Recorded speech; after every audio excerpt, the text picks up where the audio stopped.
ثم عقد رحمه الله تعالى هذا الفصل يتعلق باستقرار النبي عليه الصلاة والسلام بالمدينة، وأين استقر في أول مقدمه، ثم بعد ذلك أين استقر استقراره التام الذي فيه اتخذ مسكنه عليه الصلاة والسلام، الذي بقي فيه إلى أن توفي فيه صلوات الله وسلامه عليه. قال رحمه الله: فأقام رسول الله صلى الله عليه وسلم بقباء أياما، وقيل 14 يوما، وهذا الذي جاء في صحيح البخاري من حديث أنس رضي الله عنه قال: فأقام فيهم 14 ليلة، فأقام فيهم 14 ليلة. قال: وأسس حينئذ مسجده مسجد قباء، ثم ركب بأمر الله تعالى له فأدركته الجمعة في بني سالم ابن عوف، فصلاها في المسجد الذي في بطن وادي رانونا.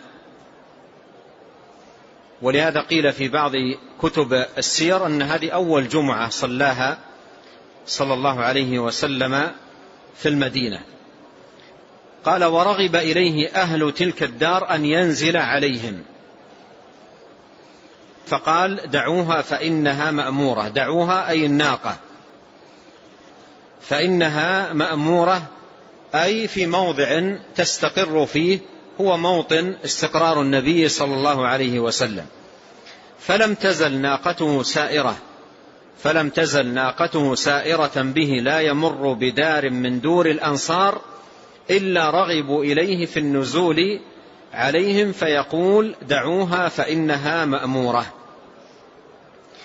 قال: فلما جاءت موضع مسجده اليوم بركت، ولم ينزل عنها صلى الله عليه وسلم حتى نهضت وسارت قليلا، ثم التفتت ورجعت فبركت في موضعها الأول، فنزل عنها صلى الله عليه وسلم، وذلك في دار بني النجار.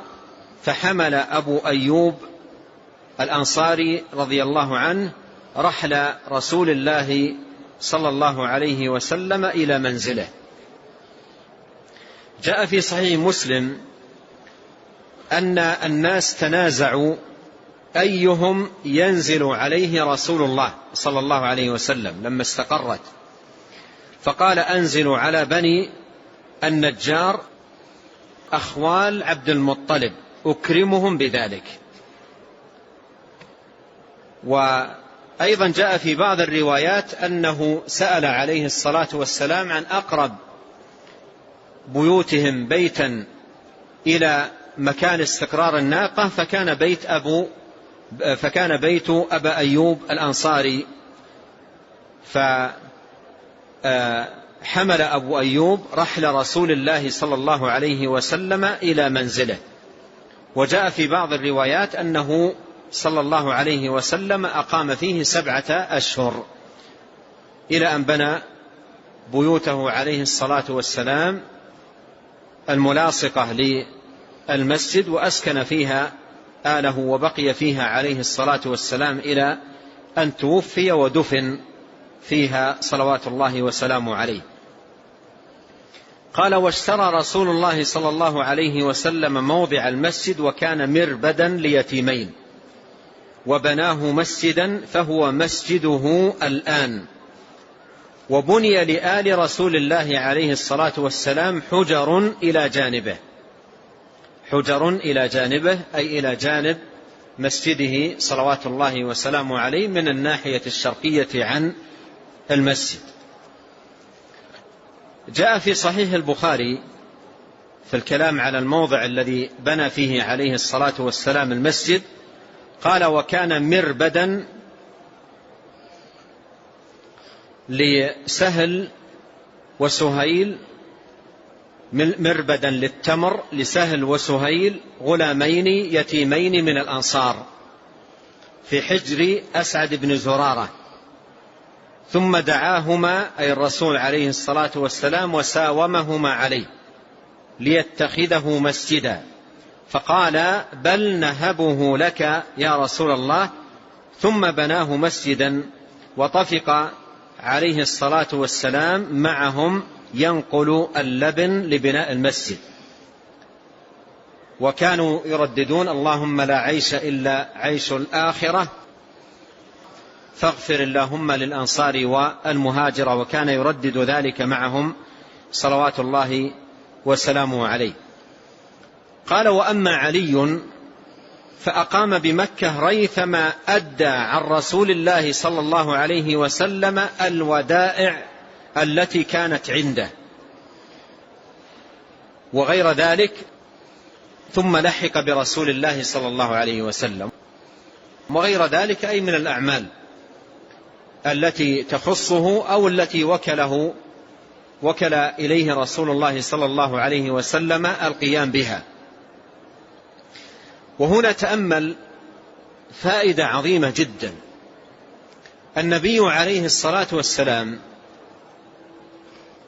أخرج من مكة وأوذي فيها أذى شديدا، والليلة التي خرج فيها كان كفار قريش متربصين به صلى الله عليه وسلم محيطين ببيته لقتله عليه الصلاة والسلام، لقتله.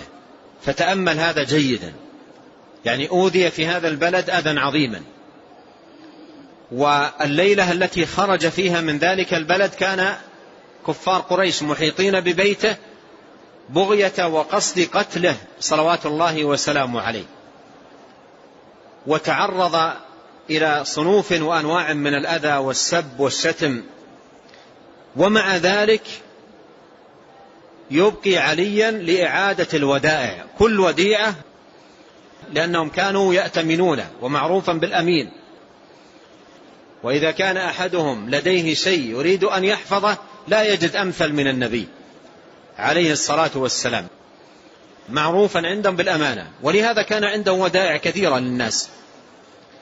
فأبقى علي رضي الله عنه يعيد الودائع وديعة وديعة إلى أصحابها. في مثل هذه الحال بعض الناس قد يترخص لنفسه ويقول طالما أنهم آذوني وأخرجوني وأرغموني على الخروج وفعلوا وضيع عليهم ودائعهم عقابا لهم ونكالا ونحو ذلك من التأويلات.